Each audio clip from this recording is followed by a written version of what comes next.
ये बात 1982 की है। एक युवक था, नाम था विक्रम, जो उत्तर प्रदेश के एक छोटे से गांव से दिल्ली काम की तलाश में आया था। शहर में न कोई जान पहचान थी, न ही जेब में ज्यादा पैसे। वो एक दिन पुरानी दिल्ली रेलवे स्टेशन पर बैठा हुआ सोच रहा था कि अब क्या करे। जेब में सिर्फ 20 रुपये बचे थे, भूख लगी थी और मन में डर था कि अगला कदम क्या हो। तभी एक बूढ़ा बाबा वहां आया। सफेद धोती, कंधे पर एक कंबल और आंखों में अपार शांति। विक्रम को देखकर बाबा मुस्कुराए और बोले, बेटा क्यों परेशान हो? बाबा सब देख रहा है। विक्रम चौंक गया। उसने कभी नहीं बताया था कि वो किस हाल में है, फिर भी उस बाबा ने कैसे जान लिया?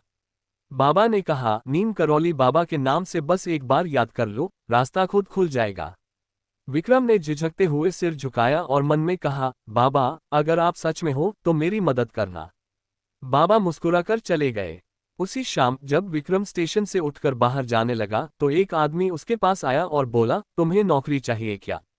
मेरे होटल में एक वेटर की जरूरत है।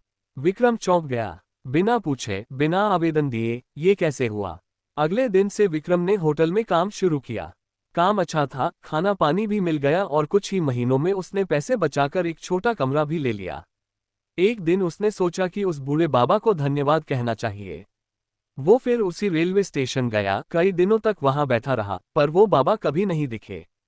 तब किसी ने उसे बताया, अरे बेटा, वो तो नीम करौली बाबा थे। वो जब चाहे, जहां चाहे प्रकट हो जाते हैं। शरीर भले न हो, लेकिन वो अपने भक्तों के साथ हमेशा रहते हैं। विक्रम की आंखों में आंसू आ गए। अब वह रोज सुबह उठकर बाबा का ध्यान करता और धीरे धीरे उसकी जिंदगी में चमत्कार एक आदत बन गए। कई सालों बाद विक्रम खुद एक सफल होटल मालिक बन गया। लेकिन उसने अपने होटल के गेट पर एक तस्वीर लगाई, नीम करौली बाबा की। जब भी कोई परेशान इंसान आता, वो बस इतना कहता, बाबा को याद करो, वो यही है हमारे साथ। सीख।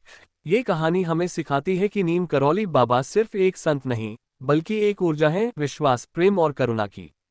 जब हम सच्चे मन से उन्हें याद करते हैं, वो हमेशा हमारी मदद करते हैं, चाहे किसी अजनबी के रूप में, एक संयोग के रूप में या एक आंतरिक प्रेरणा के रूप में। बाबा का वचन है, मैंने तुम्हें बुलाया नहीं होता तो तुम यहाँ आ ही नहीं सकते थे। इसलिए जब भी जीवन में अंधेरा लगे, बस एक बार बाबा को सच्चे मन से पुकारो। वो यही है, हमारे साथ हर क्षण, हर सांस में।